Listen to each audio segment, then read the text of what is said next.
Welcome to the grace community ministries. இன்னைக்கு நம்ம பார்க்க போற ஒரு விஷயம் என்னன்னா, ஒரு வசனத்துல, ஒரு தீர்க்க தரிசனத்துல ஆண்டவர் எப்படி கிரியை செஞ்சார் அப்படின்னு சொல்லி பார்க்கலாம். சகரியாவின் தீர்க்க தரிசன புஸ்தகத்துல ஆண்டவர் சகரியா மூலமா செருபாபேலுக்கு ஒரு வாக்கு தத்தம் கொடுத்திருப்பார். தீர்க்க தரிசனம்.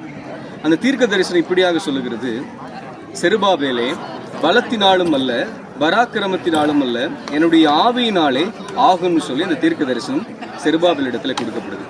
அந்த தீர்க்க தரிசனம் கொடுக்கப்பட்ட காலத்தில் பார்த்தீங்கன்னா, செருபாபேலினால தேவாலயத்தை கட்டி முடிக்கப்படவே இல்லை. அங்கே அதிகாரிகள் மூலமாக தடை ஏற்பட்டது, சுற்றி இருக்கிற எல்லா காரியங்கள் மூலமாக தடை ஏற்பட்டது. ஆனால் இந்த வாக்குத்தத்தம் கொடுத்து முடிக்கப்பட்ட பிற்பாடு ஆண்டவர் செருபாபேல் மூலமாக இந்த தேவாலயத்தை எப்படி கட்டியிருக்கிறார் அப்படிங்கிறத பார்க்கலாம். இந்த தீர்க்க தரிசனம் சொல்லி முடிக்கப்பட்ட பிற்பாடு செருபாபேலுக்கு எல்லா விஷயத்திலையும், எல்லா காரியங்களிலும் ஆண்டவர் என்ன பண்ணுறாருன்னா, ஒரு பெரிய மிராக்களை உண்டு பண்ணுறார்.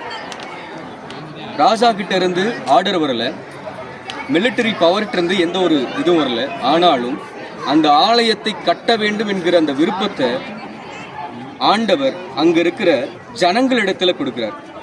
ஆவியானவர், அந்த வசனம் அழகா சொல்லும் எஸ்ரா புஸ்தகத்துல, ஆவியானவர் ஜனங்களுடைய இருதயத்தை அவர் என்ன பண்ணார்னா தூண்டி விட்டாராம், ஏவினார் அப்படின்னு. ஜனங்களுடைய இருதயத்தை அவர் ஏவினபடியால் ஜனங்கள் எல்லாரும் ஒன்று சேர்ந்து தேவாலயத்தை கட்டி முடித்தார்கள் சொல்லி அந்த வசனம் அப்படியே முடிவடையும். அப்போ இன்றைய நாட்கள்ல ஆண்டவர் ஒரு விஷயம் நமக்கு சொன்னார்னா, சுத்தி இருக்கிற எந்த காரியத்தையும் நம்ம என்ன பண்ண வேண்டாம்னா பார்க்க வேண்டாம். ஒருவேளை பணம் நமக்கு இல்லையா, அதை பார்க்க வேண்டாம். ஒருவேளை நமக்கு வேற யாராவுடைய மனிதனுடைய ஹெல்ப் இல்லையா, அதையெல்லாம் பார்க்க வேண்டாம்.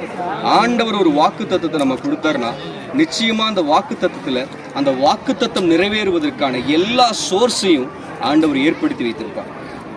எப்படி செருபாபேலுக்கு அந்த வாக்கு தத்தத்தை கொடுத்த உடனேயும் ஜனங்களுடைய இருதயத்தை ஆவியானவர் ஏவினார்னு சொல்லப்பட்டதோ, அதே போல ஆண்டவர் உங்களுக்கு ஒரு வாக்கு தத்தம் கொடுத்திருந்தார்னா, அந்த வாக்கு தத்தத்தின் மேல விசுவாசம் வைங்க. அந்த வாக்கு தத்தத்தை உறுதியா பற்றி கொள்ளுங்க.